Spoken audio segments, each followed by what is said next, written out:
स्वागत है आप सभी का आपके अपने YouTube चैनल गुरुकुल एकेडमी में। दोस्तों, हम आपके आने वाले एग्ज़ाम एडीओ पर जो है वो विस्तृत रूप से चर्चा कर रहे थे और पूरा सिलेबस कंप्लीट करने का प्रयास किया जा रहा है। ठीक है। और उसमें विशेषकर जो ऐसे पोर्शन जैसे हिंदी व्याकरण है, पंचायती राज है, ग्रामीण विकास है, उन पर हम लोग ज़्यादा फोकस कर रहे हैं। ठीक।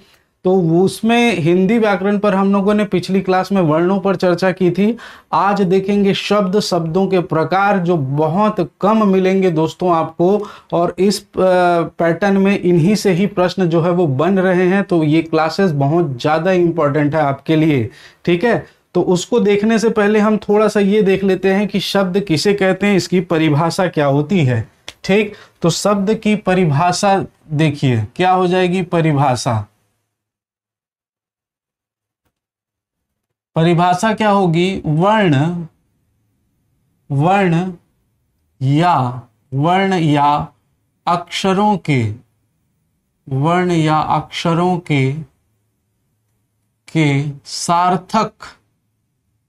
सार्थक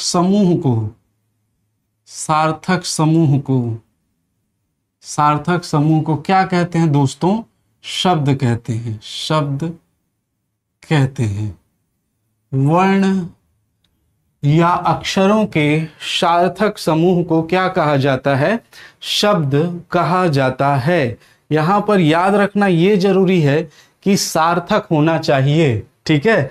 जैसे मैं यहाँ पर लिखूं क, म और ल, तो ये जो क, म और ल वर्ण मिले हैं, यहाँ पर इनका अगर हम मिलाप देखें तो इनका एक अर्थ निकलता है। कमल है ना, कमल का फूल जो होता है, इसीलिए ये सार्थक है। वैसे ही हम लोग जैसे देखें राकेश, ये एक सार्थक शब्द है। ठीक है। प्रकाश, ये एक सार्थक शब्द है। इनका अपना एक अर्थ हो निकल रहा है दोस्तों। वर्णों के मेल से, अक्षरों के मेल से इनका अपना एक क्या निकल रहा है, अर्थ निकल रहा है। इसलिए ये क्या है दोस्तों, सार्थक है। ठीक, इसको ध्यान में रखिएगा। ठीक। वैसे ही अगर निरर्थक की बात करें तो जैसे माँ, ये एक वर्णों का समूह तो है, परंतु क्या इसका कोई अर्थ निकल रहा है। नहीं निकल रहा है। जैसे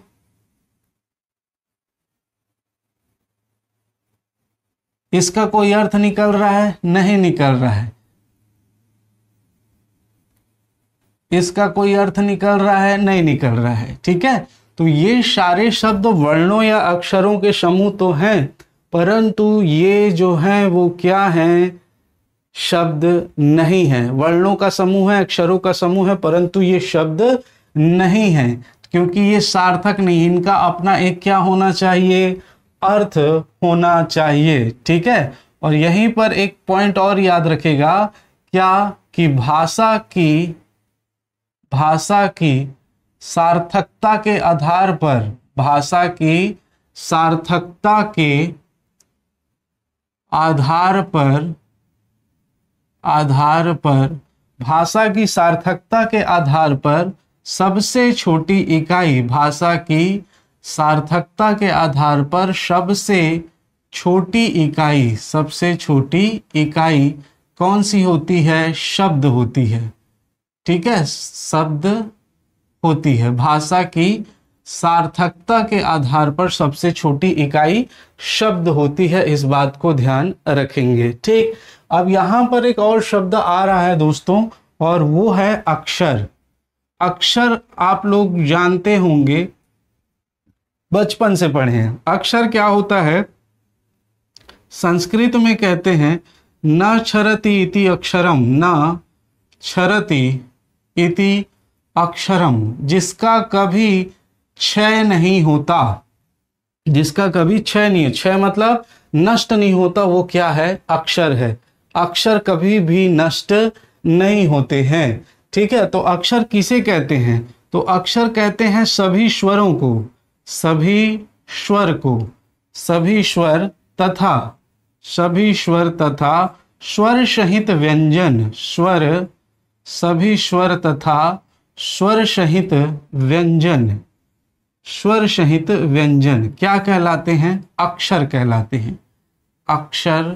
कहलाते हैं। सभी स्वर तथा स्वर सहित व्यंजन अक्षर कहलाते हैं।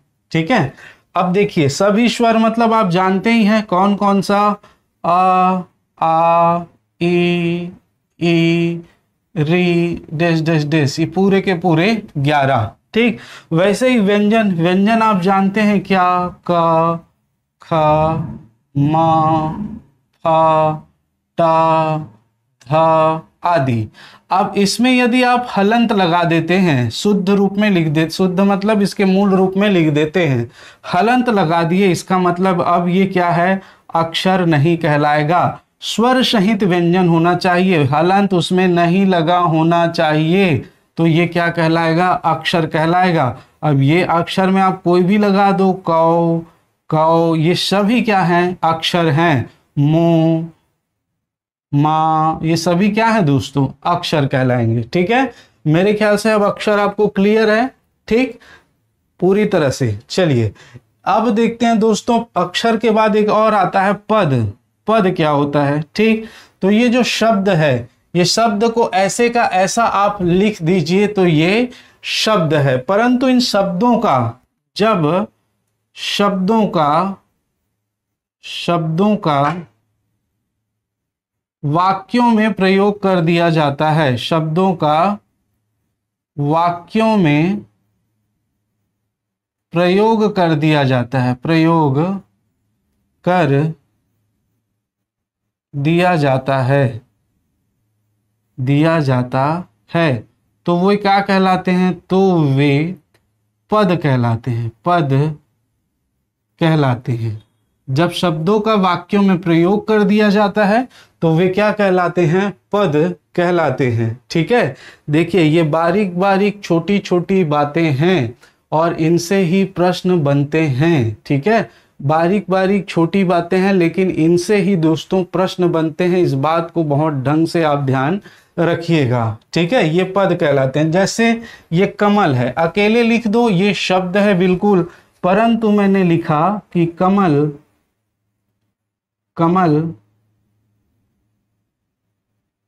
बहुत सुंदर पुष्प है। अब ये कमल शब्द नहीं रहा, अब ये क्या कहलाएगा, ये पद कहलाएगा। जैसे राकेश जल्दी उठता है, अब यहां पर राकेश शब्द नहीं है, राकेश यहां पर क्या कहलाएगा, तो पद कहलाएगा। क्यों, क्योंकि अब इसने पद धारण कर लिया है। अब सर आप लोग बोलेंगे सर इसने कैसे पद धारण किया है, तो भैया जैसे आप हो, आपका नाम, जैसे आपका नाम कुछ भी है, रमेश है, सुरेश है, आपको घर वाले उसी नाम से जानते हैं, आपके गांव वाले, लेकिन जिस दिन आप डिप्टी कलेक्टर बन गए, जिस दिन आप एडीओ बन गए, जिस दिन आप कलेक्टर बन गए, उस दिन आपको आपके नाम से नहीं, दुनिया वाले किस नाम से जानेंगे, कलेक्टर, पद के नाम से आपको पूरी दुनिया जानती है। ठीक है, तो उसी प्रकार से राकेश जल्दी उठता है। अब राकेश ने यहाँ पर पद, कौन सा पद धारण किया है, तो हमारे पास कारक आधारित पद होते हैं दोस्तों, 8 पद हैं, चाहे कर्ता पद बना हो, चाहे कर्म बना हो, चाहे संप्रदान बना हो, चाहे अपादान बना हो, इनमें से किसी भी पद को धारण करता है जब वो वाक्य में प्रयोग कर दिया जाता है। और जब वाक्य में प्रयोग कर दिया जाता है, कारक आधारित पद धारण कर लेता है, तब उसे हम पद कहते हैं, ना कि शब्द। मेरे ख्याल से शब्द, अक्षर और पद आपको बिल्कुल स्पष्ट रूप से क्लियर है। अब देखेंगे दोस्तों शब्दों के प्रकार। अब हम बात करेंगे किस पर, शब्दों के प्रकार पर। तो हेडिंग डाल लीजिए शब्दों के प्रकार या शब्द के प्रकार।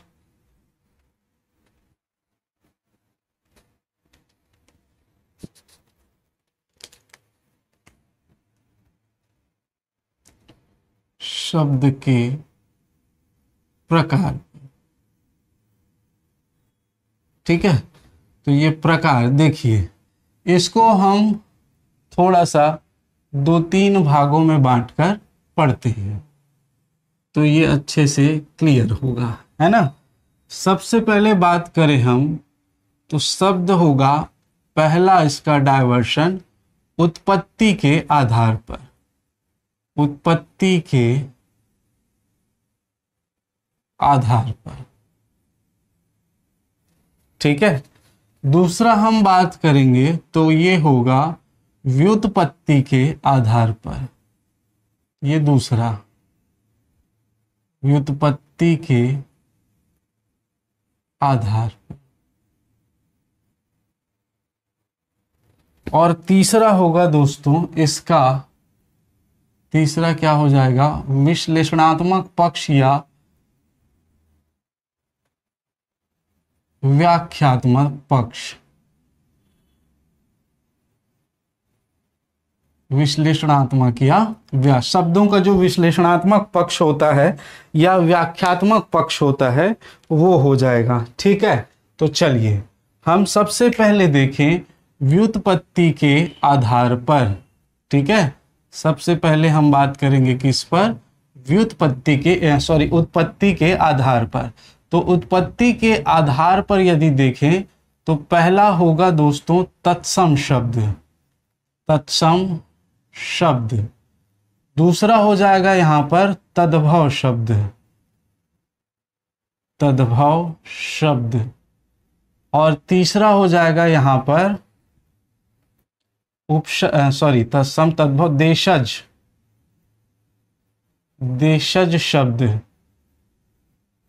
और चौथा हो जाएगा विदेशज शब्द,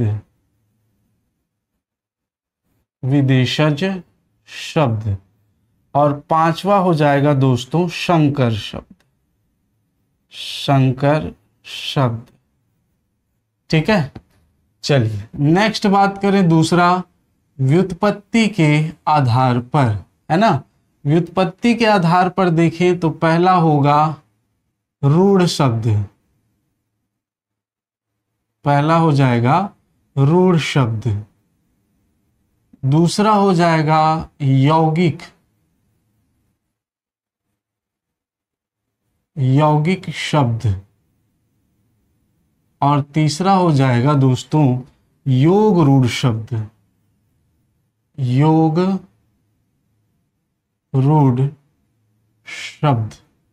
ठीक है, ये तीन शब्द है।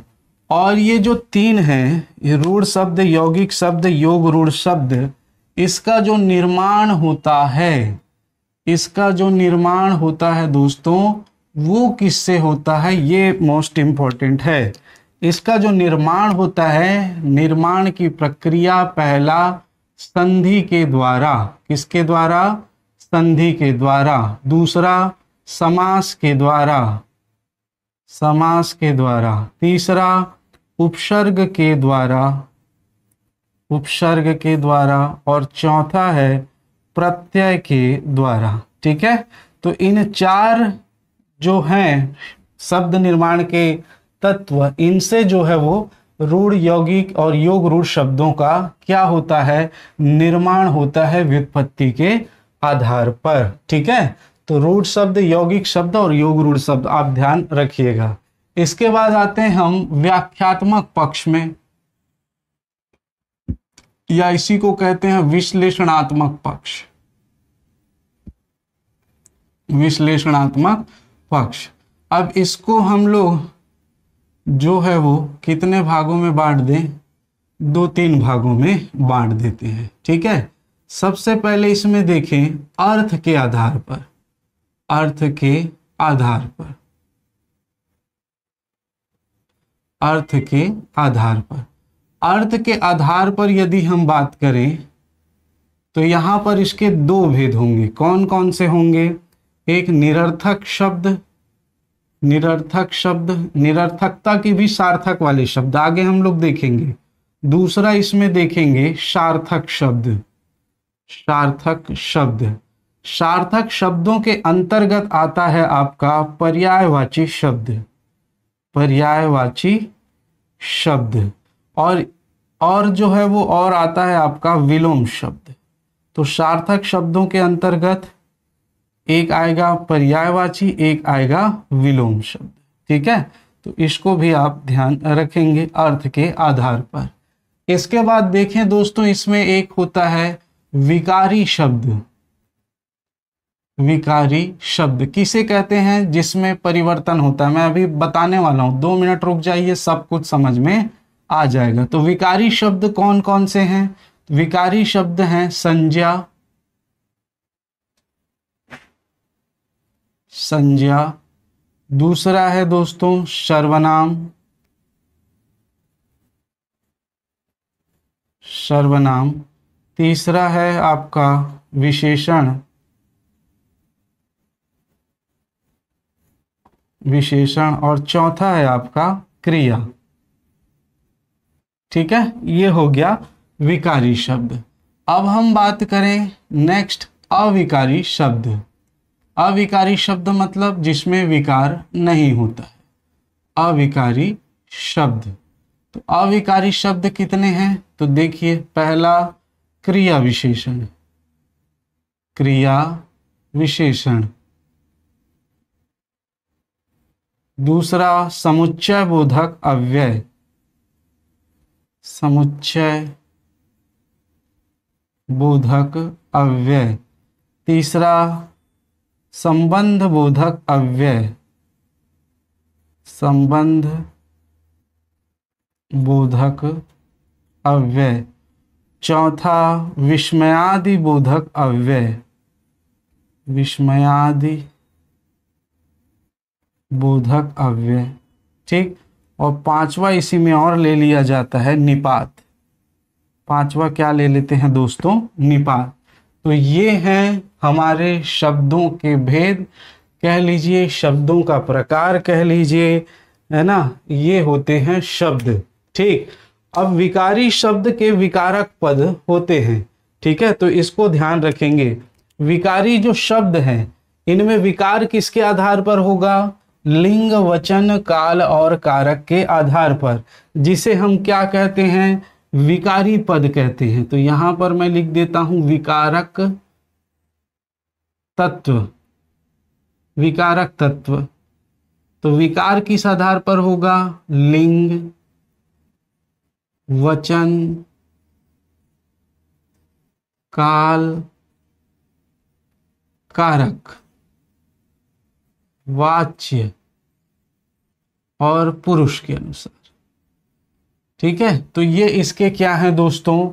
विकारक तत्व हैं। विकारी शब्द के क्या हैं? ये विकारक तत्व हैं। ठीक, तो इसे आप भली भांति बहुत ढंग से ध्यान में रखिए, माइंड में बिठा लीजिए, क्योंकि आज हम विकारी पद, शब्दों में सबसे पहले विकारी पद और उसमें संज्ञा, किस पर? संज्ञा पर जो है वो चर्चा प्रारंभ करेंगे। तो मेरे ख्याल से ये चीजें जो है वो आपको स्पष्ट रूप से क्लियर हो गई होंगी, है ना। चाहे हम उत्पत्ति के आधार पर बात करें, चाहे व्युत्पत्ति और चाहे व्याख्यात्मक पक्ष की बात करें, सभी चीजें आपको स्पष्ट रूप से क्लियर समझ में आया होगा। चलिए अब इसका एक बार स्क्रीनशॉट ले लो, फिर हम आगे चलते हैं। चलिए, अब विकारी तत्व या विकारी जो शब्द है उस पर सबसे पहला जो है संज्ञा, हेडिंग डाल लीजिए, विकारी शब्द संज्ञा।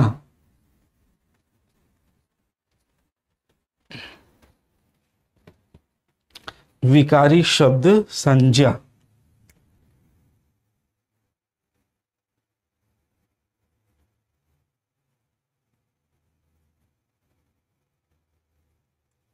संज्ञा, ठीक है। तो विकारी शब्द संज्ञा। अच्छा, इसमें कई प्रकार से क्वेश्चन बनेंगे। क्या सभी विकारी शब्द सभी विकारक तत्वों के आधार पर बदलते हैं? नहीं, हर शब्द का अपना एक अलग विकारी पद होता है या विकारक तत्व होता है। जैसे हम बात करें, विकारी का अर्थ होता है दोस्तों बदलना या परिवर्तन होना, ठीक है। तो जिन शब्दों में, विकारी शब्द किसे कहते हैं? जिन शब्दों में लिंग, वचन, काल, कारक आदि के आधार पर परिवर्तन होता है उसे विकारी शब्द कहते हैं। जिन शब्दों में लिंग, वचन, काल, कारक आदि के अनुसार परिवर्तन होता है उसे विकारी शब्द कहते हैं, ठीक है। तो देखिए, संज्ञा के विकारी पद कौन कौन से होंगे। यहां पर मैं लिख दे रहा हूं लिंग, दूसरा लिख दे रहा हूं वचन, तीसरा है आपका कारक और चौथा है आपका काल। मुख्य रूप से इन्हीं से ही पूछा जाएगा। ठीक है, तो संज्ञा में कौन इसका विकारक पद होगा? क्या सभी के आधार पर संज्ञा परिवर्तित होगा या किसी एक या दो के आधार पर परिवर्तित होगा? तो देखिए, एक शब्द लिख रहा हूं मैं लड़का, लड़का, और आप जानते ही हैं, जो बेसिक भी पढ़े होंगे वो भी जानते हैं कि लड़का जो है वो जातिवाचक संज्ञा है। लड़का क्या है? जातिवाचक संज्ञा। ठीक, अब इसका अगर लिंग परिवर्तित करें, जैसे लड़का खाना खाता है, ठीक है, तो इसको अगर हम कर दें लिंग परिवर्तित तो ये क्या हो जाएगा? लड़की खाना खाती है। क्या हो गया ये? लड़की खाना खाती है। ठीक है, तो यहां पर हमने इसको लिंग के अनुसार परिवर्तित किया तो ये परिवर्तन हो गया। इसका मतलब लिंग इसका क्या है? विकारक पद है। ठीक है, वैसे ही हम बात करें वचन, लड़का को हम लड़के बना दें या लड़कों को यहां ले आओ, तो यहां पर देखिए ले आओ, ये बदल रहा है। किसके अनुसार बदल रहा है? लड़कों, एक वचन था उसको हमने क्या कर दिया? बहुवचन कर दिया, तो ये भी बदल रहा है।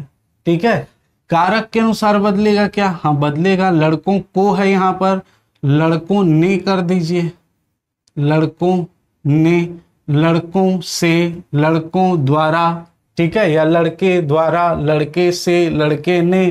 तो यहाँ पर कारक के आधार पर भी बदल रहा है, या काल के आधार पर भी बदलेगा क्या? ठीक है, तो यहां पर देखिए बालक, बालक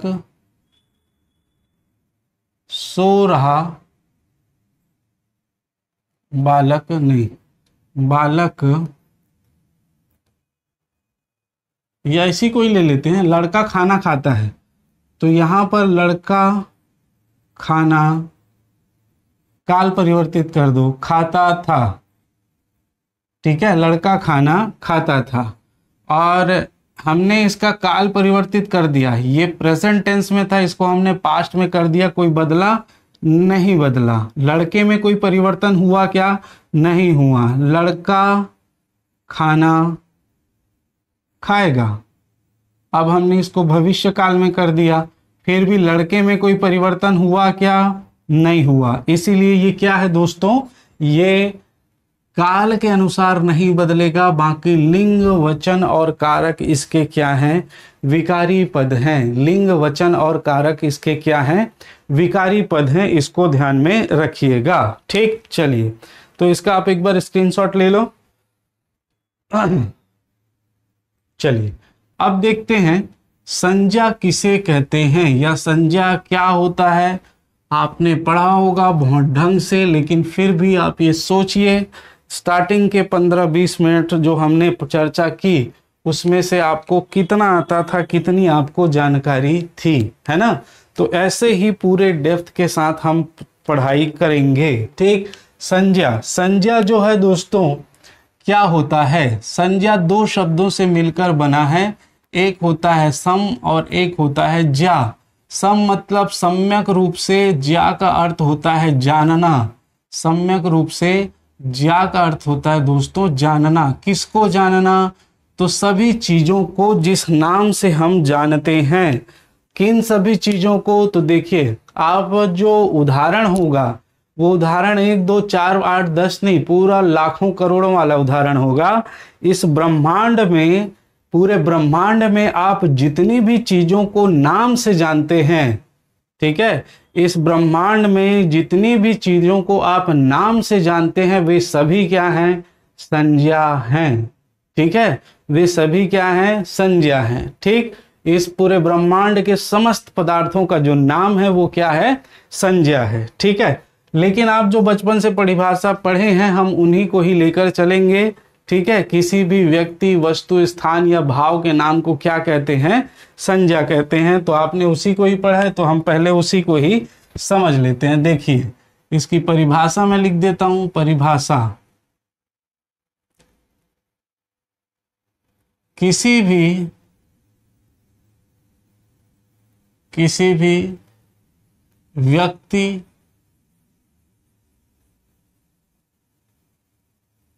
वस्तु, स्थान या भाव के नाम को, भाव के नाम को संज्ञा कहते हैं। संज्ञा कहते हैं। ठीक है, किसी भी व्यक्ति, चाहे राम श्याम, पुस्तक, कापी, घोड़ा, गाड़ी, बैला, पंखा, कुर्सी, टेबल, मोबाइल, जितने भी नाम जानते हैं आप सभी क्या हैं? संज्ञा हैं। ठीक है, किसी भी व्यक्ति, किसी भी वस्तु, किसी भी स्थान, रायपुर, दुर्ग, विद्यालय, महाविद्यालय, भाव, दया, माया, प्रेम, क्रोध, मोह, लोभ, सब क्या है दोस्तों? संज्ञा है। ठीक है, तो यहाँ पर उदाहरण आप चाहें तो 50 लिख सकते हैं दोस्तों। यहाँ पर मैं लिख देता हूँ, नहीं तो आप बोलोगे सर ने लिखा ही नहीं। राम, गुलाब, पंखा, पेन, और आपके घर में जो जो चीज है सब लिख डालो। सभी के सभी क्या है? संज्ञा है। आप जो देख रहे हैं वो सभी लिख डालो। अपने चारों ओर घुमा कर देखिए, जिस रूम में बैठे हैं उसके चारों ओर घुमा कर देखो, सभी के सभी आपको संज्ञा नजर आएंगे। क्या नजर आएंगे? संज्ञा। ठीक है, तो इसके लिए आप निश्चिंत रहिए, सभी क्या हो गए दोस्तों?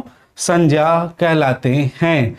जिस भी चीज को आप नाम से जानते हैं, सिर्फ ये कॉन्सेप्ट आप समझ लो, जिस भी चीज को आप नाम से जानते हैं, मुझे आप जिस नाम से जानते हैं वो नाम क्या है? संज्ञा है। सम्यक रूप से जानना, इसका जो है वो शब्दों का अर्थ होता है। जिसको भी हम अच्छे से जानते हैं, जिस नाम से जानते हैं वो क्या है? संज्ञा है। ठीक, चलिए संज्ञा के भेद या प्रकार। संज्ञा के भेद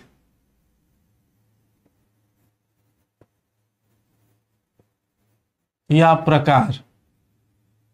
वैसे तो मूलतः संज्ञा 3 होती है, परंतु यहां पर हमारे हिंदी व्याकरण में 5 है, तो आप 5 ही पढ़ेंगे। कौन कौन सा होता है? तो पहला है व्यक्तिवाचक संज्ञा, व्यक्तिवाचक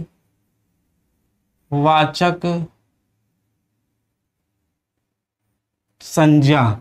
दूसरा है जातिवाचक संज्ञा, जातिवाचक संज्ञा। तीसरा है आपका द्रव्यवाचक संज्ञा, द्रव्यवाचक संज्ञा। चौथा है आपका समूहवाचक संज्ञा, समूहवाचक संज्ञा। और पांचवा है आपका दोस्तों, पांचवा क्या हो जाएगा? भाववाचक संज्ञा। पांचवा हो जाएगा आपका भाववाचक संज्ञा, भाववाचक संज्ञा। तो ये संज्ञा के 5 प्रकार होते हैं। कौन कौन सा? व्यक्तिवाचक संज्ञा, जातिवाचक संज्ञा, द्रव्यवाचक संज्ञा, समूहवाचक संज्ञा और भाववाचक संज्ञा। आप इस बात को विशेष रूप से ध्यान रखेंगे कि ये द्रव्यवाचक संज्ञा और समूहवाचक संज्ञा को जातिवाचक संज्ञा का ही जो है वो भेद माना जाता है। ठीक है, व्यक्तिवाचक संज्ञा, जातिवाचक संज्ञा के जातिवाचक के 2 भेद, द्रव्यवाचक और समूहवाचक, और एक होता है भाववाचक संज्ञा। ठीक है, क्लियर है? चलिए तो इसको आप नोट करो, फिर फटाक से हम एक एक उस पे आएंगे।